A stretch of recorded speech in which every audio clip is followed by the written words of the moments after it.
turning 20 past the hour here in Moscow.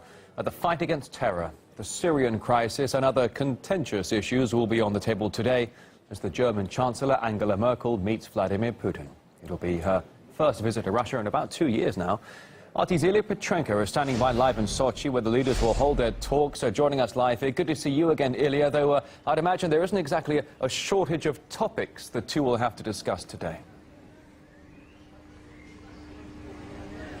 Rory, good afternoon. Angela Merkel in the sunny city of Sochi in Vladimir Putin's residence, the leader of EU's powerhouse in Russia. That is always a big story. After all, that isn't something that's happening way too often. As we all know, as you were saying, it is the first visit of the German Chancellor to Russia in 2 years, and we understand that in the past few years, it was the Ukraine crisis that put a huge stain on Moscow-Berlin ties. Well, speaking of relationships between the two leaders, they have never been too close, although there have been some warm moments and episodes that were actually quite funny, like back in 2007 when Vladimir Putin's dog came into the room where the Putin-Merkel talks were happening, and the Russian president tried to introduce the two to each other, but then, awkward moment, Angela Merkel turned out to be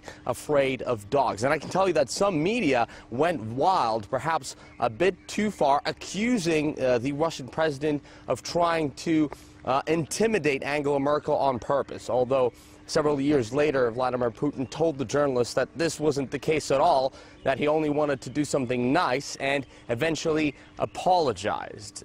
Well, I can tell you that there have been some nice gestures on a personal level towards Angela Merkel from Putin, like a few years ago when the Russian president was late for their meeting and he greeted the German Chancellor with a bouquet of flowers. One of my own favorite moments was when Angela Merkel came to Russia in 2015, and she showed some pretty nice Russian skills on Red Square.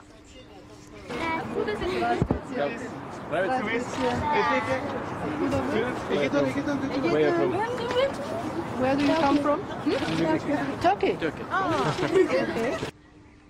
Back to serious business. Obviously, something that worries people all over Europe right now is the threat of terrorism. So we're expecting a lot of discussion on that. Besides this, the usual issues: Middle East, Syria, Ukraine, and ways to put relationships between Berlin and Moscow back on track. But also a very important development: the Kremlin has confirmed that there will be a very important follow-up to this meeting, because at 7:30 p.m. Moscow time, Vladimir Putin is scheduled to have a phone conversation with Donald Trump, and that will be right after his talks with Angela Merkel. So something is definitely cooking here, Rory.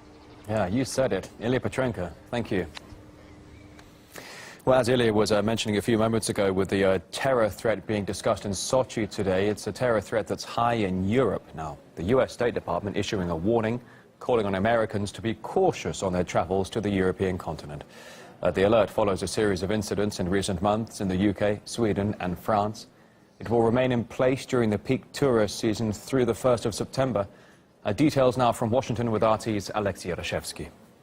The latest travel alert issued by the U.S. State Department warns U.S. citizens traveling to Europe of potential terrorist attacks by ISIS, Al-Qaeda and their affiliates. They particularly say that the targets may be soft in places like tourist centers and shopping malls, and employing familiar tactics, including firearms, high explosives, knives and sharp objects, something which has been going on in Europe for several months in a row now.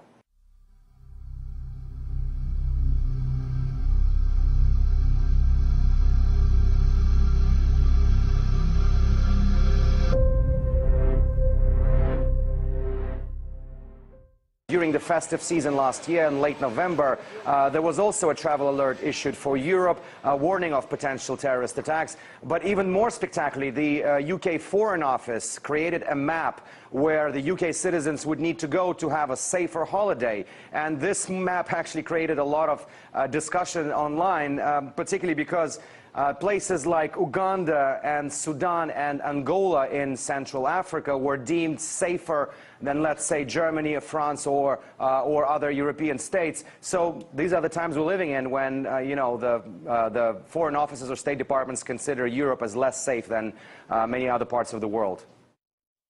It is RT International live from Moscow. Thanks for joining us. Next, Iran is already using national currencies for various energy transactions in the world. But why is it avoiding the US petrodollar?